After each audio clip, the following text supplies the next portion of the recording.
L'Alekoué, nous recevons sur ce plateau Abderrahmane Choua, expert en énergie renouvelable.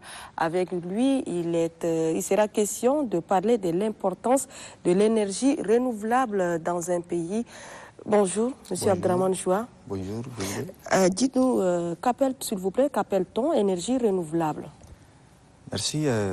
Les énergies renouvelables, contrairement aux énergies fossiles et nucléaires, sont des énergies inépuisables dans l'échelle humaine.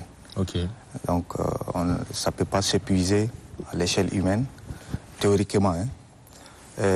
On compte 5 groupes, donc 5 catégories d'énergies renouvelables. Nous avons le solaire, donc, qui est utilisé depuis longtemps pour le séchage. Nous avons l'énergie éolienne, qui est utilisée dans le temps pour propulser les bateaux. Donc solaire, le soleil, éolienne, c'est le vent. Voilà. Maintenant, nous avons la biomasse, qui est issue des végétaux.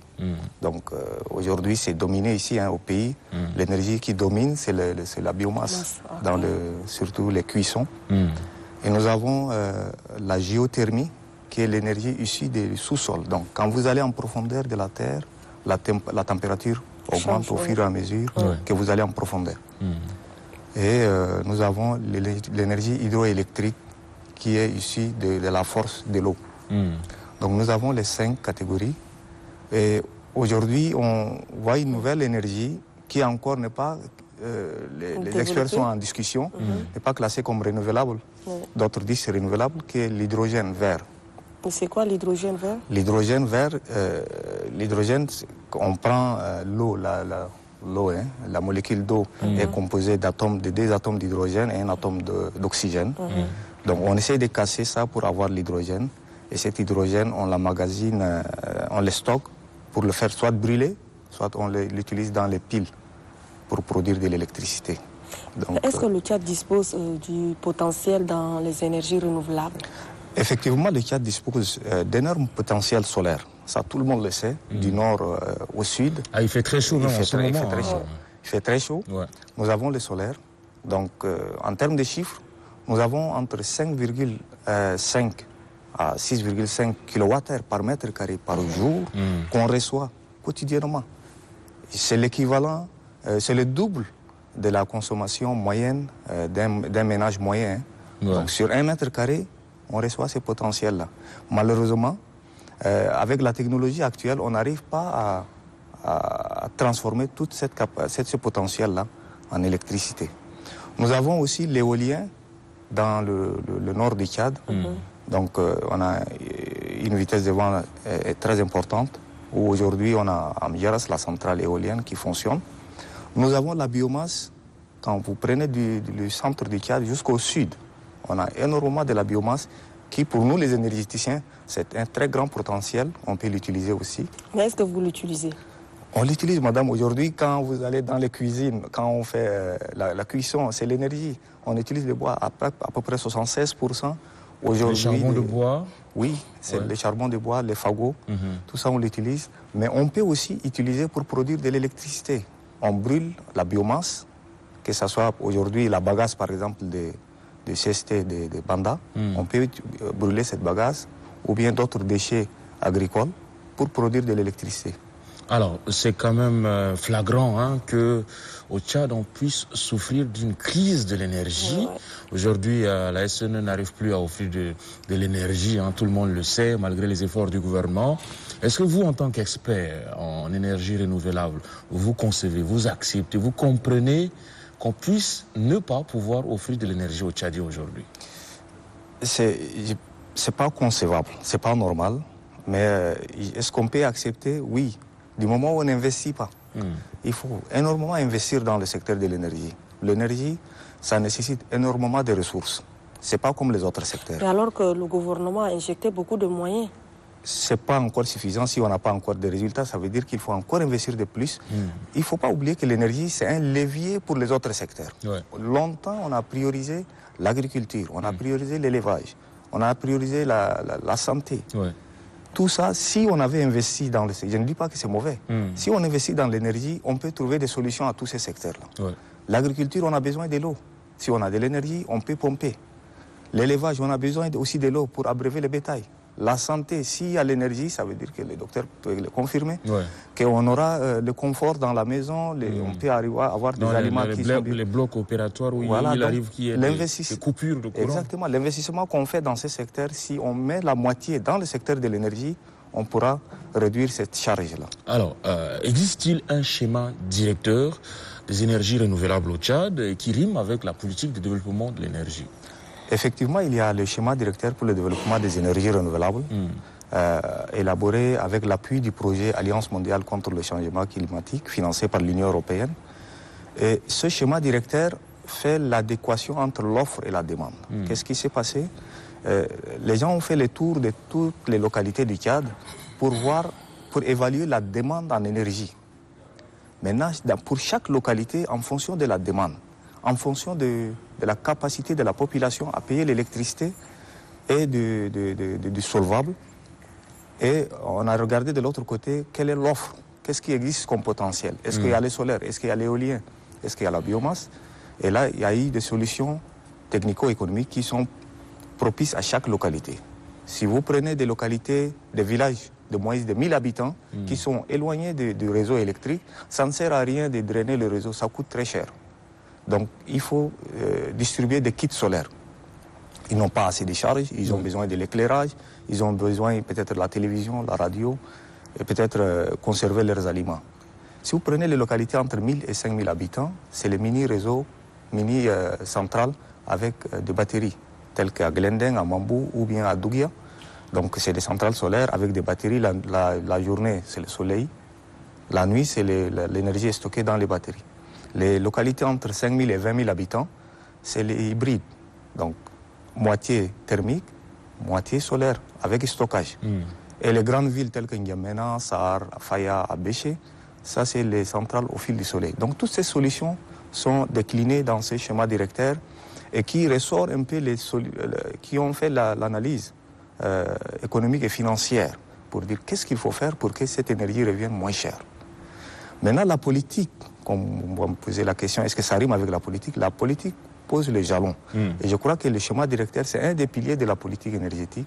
Qu'est-ce qui empêche que ce schéma directeur puisse vraiment être appliqué profondément?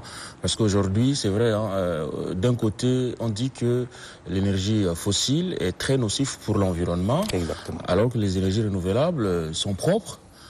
Pourquoi est-ce qu'on ne se tourne pas résolument vers les énergies renouvelables? Alors, pour les énergies renouvelables, il y a des contraintes. Une des contraintes, on ne maîtrise pas bien la technologie.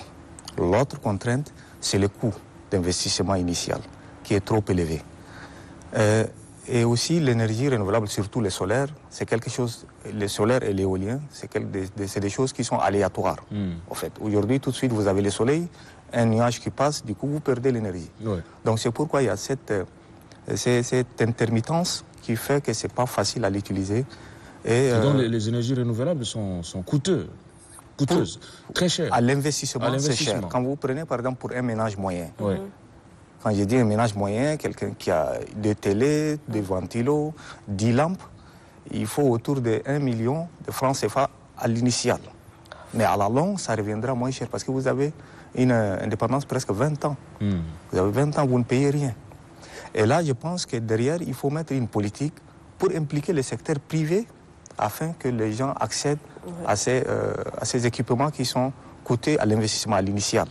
Donc, en moyennant avec des crédits, par exemple, les fonctionnaires, l'État peut prendre la garantie pour faire un partenariat public-privé, pour que les privés mettent à la disposition des fonctionnaires, par exemple, des kits solaires et autres, et que comme ils sont des fonctionnaires, ils perçoivent du salaire, ils peuvent rembourser de manière échelonnée.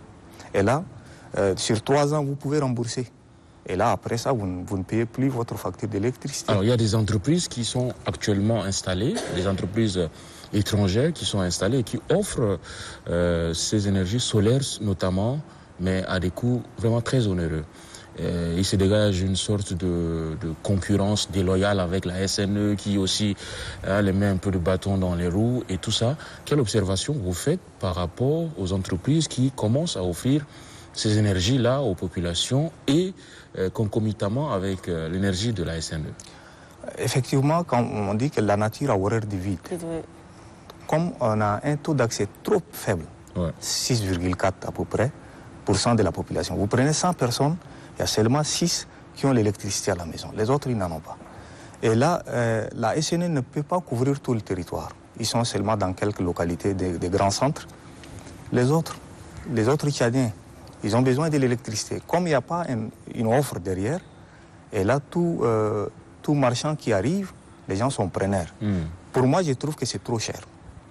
Les entreprises actuellement qui mettent à la disposition de la population des kits solaires avec moyennant un paiement échelonné, je trouve que c'est trop cher. Dans le schéma directeur, il est même ressorti clairement qu'en 3 ans, la population, le ménage peut faire le retour sur investissement. Pourtant, ça va jusqu'à 10 ans Des fois, certains disent 10 ans et je trouve que c'est énorme. Là, normalement, c'est le gouvernement qui doit réguler tout ça. Là. En principe, on dit, bon, pour un privé qui va venir, qui va vendre des kits solaires, on dit les kits de telle taille ne doivent pas dépasser tel montant. Et le ménage ne peut pas rembourser au-delà de tel temps. Tout ça, c'est le régulateur qui doit faire ça. Et je crois que maintenant, comme l'ARCE vient d'être créée, l'autorité de régulation du secteur de l'électricité, j'espère qu'ils vont prendre ces dossiers-là en main et essayer de réguler. Sinon, on est en train de payer trop cher. Oui, monsieur Abderrahmane Choua, vous êtes expert en énergie renouvelable. Quels sont les canevas ou facteurs pour mieux orienter la politique de l'énergie? Les facteurs, déjà dans un premier temps, il faut dire qu'on a un potentiel énorme en énergie renouvelable. Aujourd'hui, la SNE ne fait que produire avec le gasoil ou du fioul lourd. Et ça, c'est trop coûteux. Si vous payez votre facture aujourd'hui, madame Guélé, à la maison, vous payez le kilowattheure à 85 francs CFA. Et derrière, vous savez combien ça a coûté pour produire le 1 kilowattheure? C'est plus de 230 francs le coût de production. Donc la SNE produit à 230 francs et on nous vend à 85 francs. Pourquoi c'est subventionné? Donc c'est énormément subventionné, c'est plus du double. Est-ce que c'est tenable? Maintenant, il y a d'autres solutions en principe. Nous, on est un pays pétrolier. On a des gisements de pétrole, on a du gaz. Le gaz revient moins cher. On peut proposer d'autres solutions. Et quelles sont ces solutions, vous, en tant qu'expert? D'autres solutions, on peut produire avec le gaz. Ça reviendra moins cher, ça je viens de le dire.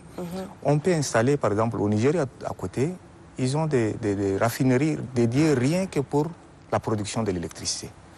Au lieu qu'à chaque fois, c'est la seule raffinerie qui ravitaille la population et en même temps les centrales. Parfois, la capacité n'arrive pas à suffire. Donc, il faut installer des topping plants, des mini-raffineries dédiées rien que pour l'électricité. Il ne faut pas lésiner sur le moyen. Il ne faut pas penser qu'on va faire des bénéfices avec la production de l'électricité. Comme je l'ai dit, l'électricité, c'est un levier pour les autres secteurs. Quand il y a l'électricité, il y a le confort. Quand il y a l'électricité, on peut booster l'agriculture, on peut booster l'élevage, on peut transformer, on peut conserver. Donc derrière, il y aura des créations d'emplois. Et ces créations d'emplois vont faire revenir des ressources au niveau du trésor public. Alors il y a ce débat-là au niveau international où des pays riches déjà refusent de payer les taxes de l'oxygène ou quoi, je ne sais pas comment on appelle ça. Taxes carbone. Alors voilà, aujourd'hui, des taxes carbone justement, les pays comme le Tchad doivent se tourner, eux, vers ces énergies renouvelables, c'est-à-dire ne pas polluer l'environnement. Selon vous, pour finir, quel est le plus grand défi pour des pays en voie de développement comme le Tchad? Faut-il vraiment, parce que ces énergies sont coûteuses, se tourner vers ces énergies renouvelables? Et que faut-il faire pour y arriver? Pour avoir des experts comme vous déjà? Dans un premier temps, le plus grand défi, c'est le financement. Comme c'est coûteux, on a besoin de ressources, surtout des financements climatiques. Pour le financement climatique, les gens ont mis la barre très haute. Il faut avoir les capacités pour aller mobiliser ces financements. Généralement, les pays africains, les pays les moins avancés, ils ont des difficultés à aller mobiliser ces ressources. Maintenant, il faut travailler, il faut mettre tous les textes en place pour aller mobiliser ces financements. La finance du carbone, aujourd'hui, il y en a. Donc, quand vous installez une centrale, vous évitez l'émission de gaz à effet de serre. Et vous capitalisez ça pour aller sur le marché du carbone, pour vendre ça. Si vous avez une forêt, par exemple, dans votre village, une forêt communautaire, vous pouvez aussi aller acheter du crédit carbone avec ça. Donc c'est aussi possible, mais derrière, ça nécessite vraiment de travail. D'accord. Merci beaucoup, Monsieur Abderrahmane Choua, pour ces éclaircissements. On est tenté de vous réinviter la prochaine fois parce que je pense que c'est l'option qui est inévitable sur la table aujourd'hui pour tous les pays, se tourner vers les énergies renouvelables. Exactement. Voilà, donc vivement une prochaine fois. Merci beaucoup, merci de m'avoir invité. L'énergie, c'est important pour les hommes de santé, comme professeur Damteo aussi, très important. Ça va de soi. Ça va de soi. Parce que sans énergie, il n'y a pas santé. Ouais, exactement. Allez, on est en santé juste après cette virgule.